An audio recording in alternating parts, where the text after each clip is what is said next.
안녕하십니까. 신의견의 국방TV 안보 브리핑입니다. 자, 오늘도 역시 우리 한반도를 둘러싼 아주 중요한 안보 이슈들 브리핑 해드리도록 하겠습니다. 첫 번째 소식입니다. 미국이 올해 전 세계 미군 재배치를 실시할 것이며 아시아 태평양 지역의 군사력을 크게 강화할 것이라고 미 국방장관이 직접 밝혀 주목됩니다. 중국과 러시아 등 이른바 불량 국가들이 세계 각지에서 분쟁을 조장하고 국제 정세를 어지럽히며 미국 주도의 국제 질서에 도전하고 있는 가운데 미국이 이에 대응하기 위해 전 세계적인 미군 재배치 카드를 꺼내들었습니다. 마크 에스퍼 미 국방장관은 현지 시각 23일 크레이크 풀러 남부사령관을 대동한 기자회견에서 현재 나의 가장 큰 업무는 국방전략보고서를 이행하는 것이며 이 보고서에서 제시하고 있는 전략은 중국, 러시아와 같은 우리의 적 또는 경쟁자와의 강대국 경쟁 시대에서 미국이 훨씬 더 나은 치명성과 준비성을 구축하는 것이라고 밝혔습니다. 에스퍼 장관은 이를 위해 협력관계 구축, 동맹 강화, 미군 역량 강화 등을 방법론으로 제시하며 이를 위해서 전 세계에 배치된 미군 전력의 재배치를 시작할 준비를 마쳤음을 시사했습니다. 전문가들은 이 전략에 따라서 기존의 미군 배치가 종래와 크게 달라질 가능성을 내다보고 있습니다. 우선 유럽에서는 영국과 독일에 주둔 중인 미군의 크게 감축되고 폴란드와 루마니아, 라트비아, 에스토니아 일대의 미군 전력이 공군력과 미사일 전력 위주로 강화될 것으로 보입니다. 중동 지역의 미군 병력은 크게 감축되고 아시아 태평양 지역의 해군력과 공군력이 대폭 증강될 것으로 보이는데요. 에스퍼 장관이 밝힌 것처럼 역내 주요 우방국 즉 일본, 호주, 베트남 등의 군사력 강화와 이에 따른 역할 확대도 예상됩니다. 이러한 군사력 재배치는 중국과 러시아를 겨냥한 것으로 미국이 이러한 전력 재배치와 우방과의 협력관계 구축을 마무리하면 중러 양국은 전략적으로 대단히 불리한 입장에 내몰릴 것으로 예상됩니다. 자, 미국이 Pivot Asia, 그래서 이 아시아로의 회귀 전략을 이제 추진하고 있고 그것을 지금 거의 확정적으로 가고 있는데 과거 사실은 미국은 이 냉전 시대 소련과의 어떤 그 공산 진영, 자유 진영을 지키기 위해서 싸워왔고 그 냉전 시대에도 물론이고 냉전이 끝난 다음에도 미국의 군사력의 중심은 사실은 석유 수송로를 어떻게 확보할 것이냐, 즉 에너지 수송로를 어떻게 안정적으로 유지할 것이냐, 이렇게 돼서 미국의 가장 큰 관심사는 사실은 중동이었습니다. 그런데 미국이 이제 셰일 혁명을 통해서 중동 지역의 중요성이 완전히 대폭 감축이 되고 그러면서 지금 트럼프 대통령은 IS가 있든 탈레반이 있든 그럼에도 개의치 않고 중동 지역에서의 병력을 철수시키고 있죠. 그게 바로 이제 미국이 셰일 혁명을 통해서 에너지의 작업 시대가 됐기 때문에 중동 그래서 알아서 하든지 이제 이런 식으로 가버리고 만 겁니다.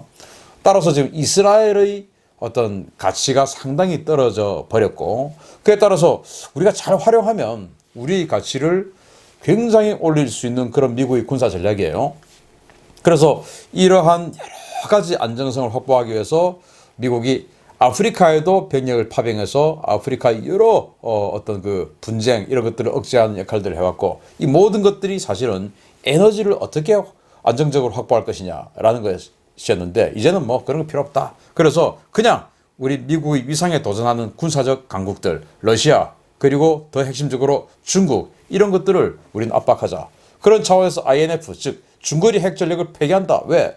INF를 체결했더니 러시아는 미국을 공격하려고 하면 사실은 5,000km 이상의 미사일을 배치를 해야 대서양을 건널 수 있고 태평양을 건널 수 있죠. 북극해를 가로지를 수가 있죠. 그런데 5,000km 이하의 미사일을 가지려면 미국은 유럽에 러시아를 공격할 수 있는 수많은 동맹국들이 있으니까 거기다 배치를 하면 되는데 지금 INF라는 중거리 핵전력 폐기조약, 핵전력 조약 이것 때문에 미국이 손발이 너무 묶여 있었다. 그래서 트럼프 대통령이 과감하게 INF를 폐기를 해버리고 러시아와의 중거리 지대지 미사일 경쟁에 나서버렸죠. 그러니까 이제 이 모스크바가 굉장히 위험해졌는데 방금 제가 밝힌 것처럼 라트비아, 리투아니아, 에스토니아 이런 나라들의 이런 공격용 미사일 배치하고 그리고 그 바로 후순에 있는 폴란드, 루마니아 이런 데 이제 방어용인 이지스 어쇼어를 배치를 하고 이런 식으로 이 유럽 지역은 미사일 전력으로 강화시키고 그리고 아시아 지역은 이제 일본 그리고 희망한다면 한국 대만, 베트남, 호주 이런 쪽을 해가지고 해군력 위주로 해서 중국을 포위하는 이런 전략을 세우고, 그리고 이제 추가로 또 여러 가지 이런 동맹국들의 중국의 내륙을 공격할 수 있는 단거리 미사일들 배치를 해서 중국을 압박한다. 이제 이런 쪽을 하는데 문제는 병력이죠. 그래서 중동 지역에 있던 아프리카에 있던 병력을 빼서 지금 아시아 지역으로 보내고 하는 것입니다. 또 유럽에 있던 병력을 독일에 있던 병력을 작년에 1000명을 빼서 폴란드로 보냈습니다.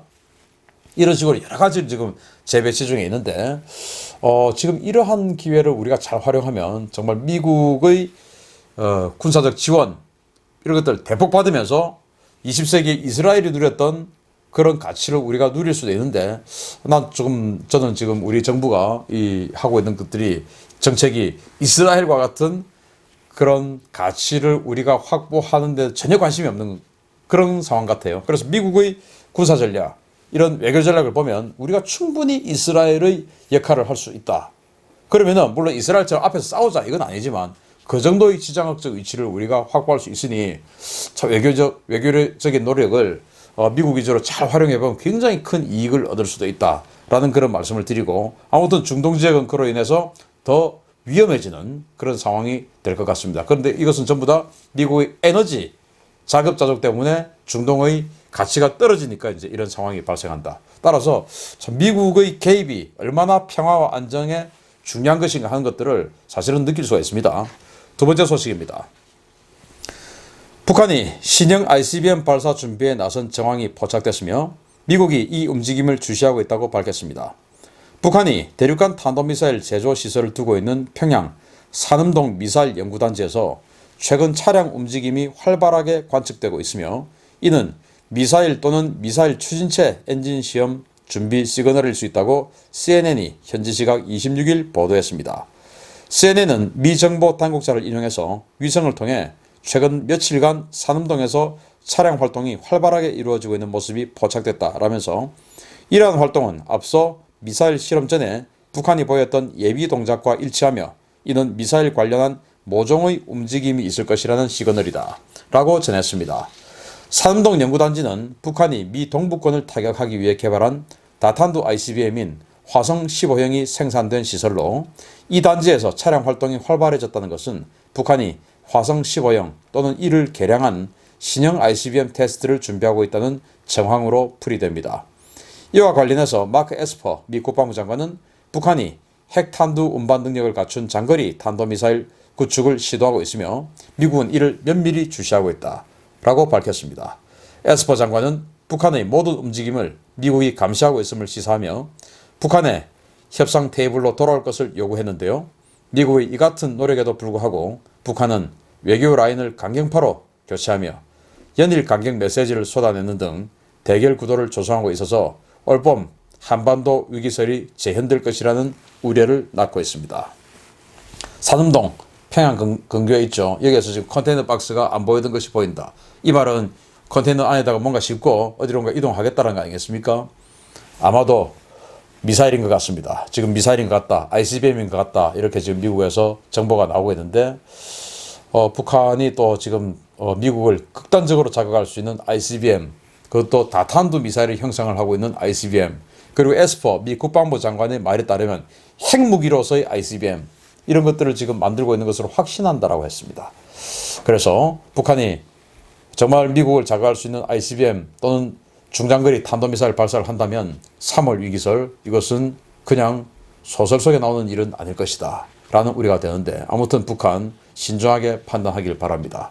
어쩌면 미국은 이런 북한의 도발에 모쪼록, 제 바람은 이번에는 그냥 블러핑 또는 협박만으로 그치지 않고 정말로 실효적인 외교적인 압박, 실효적인 경제적 압박, 그것도 모자라면 정말로 뭔가 군사적인 옵션을 사용할 수 있는 그런 강경한 또는 의지를 보이기 바랍니다.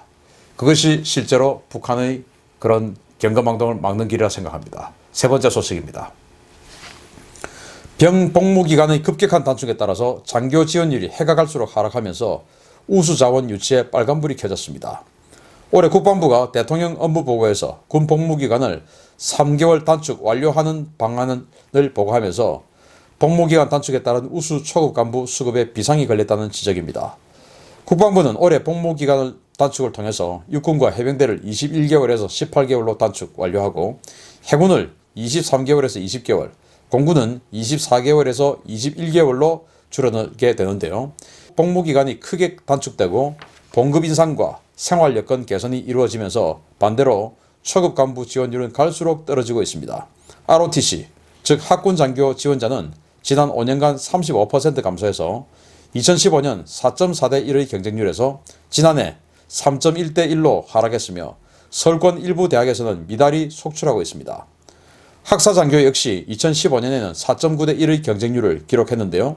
지난해에는 3.4대 1로 급감했으며 최근 지방사립대를 중심으로 군사학과 개설이 증가했음에도 불구하고 학사장교 지원율이 급감했다는 것은 서울권 상위대학 출신 졸업자들의 학사장교 지원율이 감소했다는 것을 의미하는 것이어서 초급장교의 질적 수준 하락도 우려되고 있는 상황입니다. 문제는 이러한 현상이 간부 비율 확대를 통한 군 정예화 정책을 추진하고 있는 국방부의 의도와 정반대로 가고 있는 것인데요. 국방부는 단기 복무 장려금을 현행 200만 원에서 300만 원으로 늘리고 초급장교 선발 홍보를 확대한다는 방침이지만 직업군인의 직업 안정성과 직업군인에 대한 처우가 근본적으로 개선되지 않는 상태에서 땜빵식 처방은 간부 부족 현상은 물론 간부의 질적 수준을 크게 떨어뜨릴 것이라는 지적도 낳고 있습니다. 자, 이거 병 복무 기간을 단축하는데 그 논란이 있을 때 저도 정말 수도 없이 지적했던 상황입니다. 이제 장교 못 모을 것이다. 누가 장교 가겠느냐라고 했는데 이게 이제 현실화되고 있습니다. 자, 여러분 한번 들어보십시오. 제가 군대 가던 시절에 병사들 복무 기간이 육군 기준으로 30개월이었습니다. 30개월. 그런데 그때 ROTC를 해서 장교가 되면 28개월이었습니다.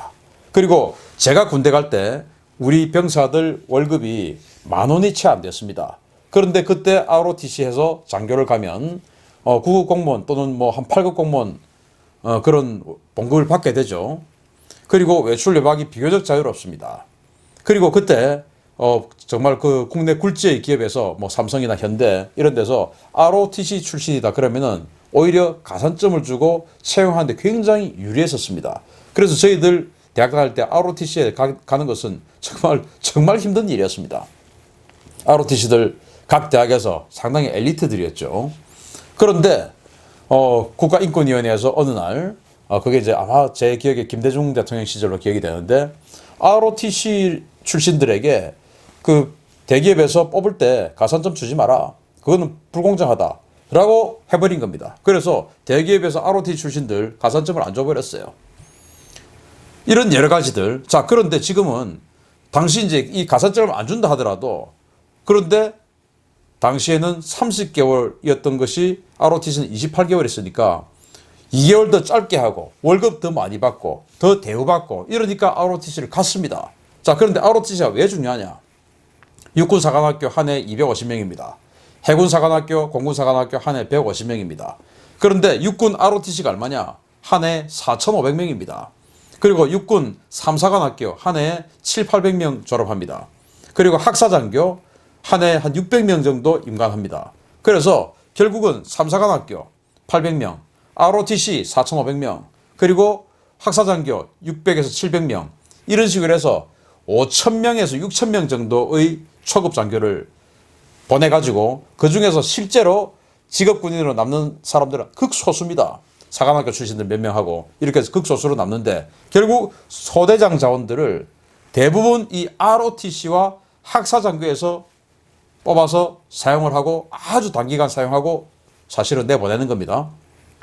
그런데 과거에는 뭐 ROTC 출신이니까 리더십도 좀 있겠지 이렇게 해서 기업에서 잘 뽑아갔는데 이제 그거 하지 마라 하니까 그것도 안 되죠.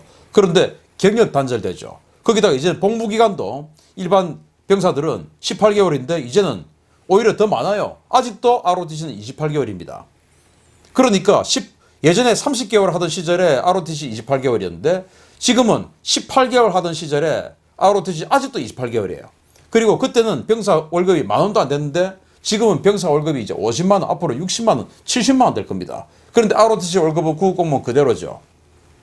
그리고 최근에는 ROTC 등 그래도 장교들은 휴대폰도 좀 쓰고 이랬는데 지금은 병사들 외출 외박 휴대폰 다 하죠. 누가 이제 장교 가겠습니까? 자, 그런데 이 국방개혁 한다면서 이 정부가 뭐라고 했습니까?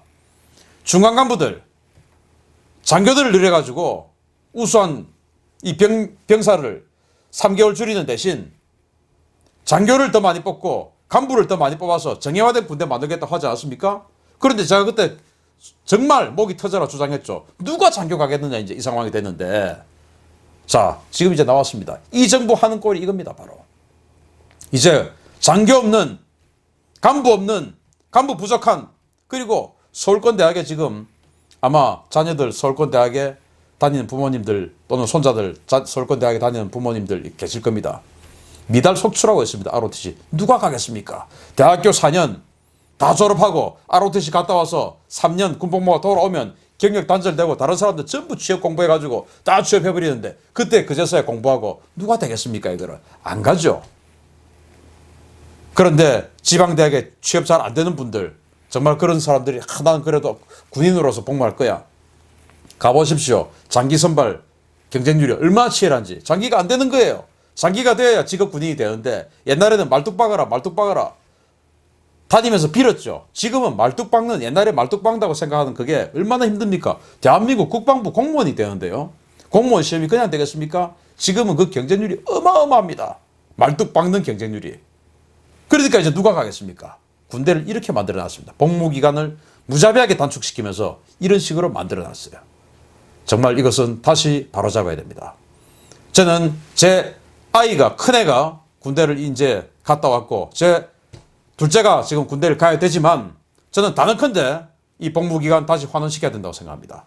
그렇지 않고서는 이 군대가 유지될 수도 없고 그리고 장교 출신자들에 대해서 정말 기업에서 우대해서 뽑아야 된다고 생각합니다. 여러분들 생각해 보십시오.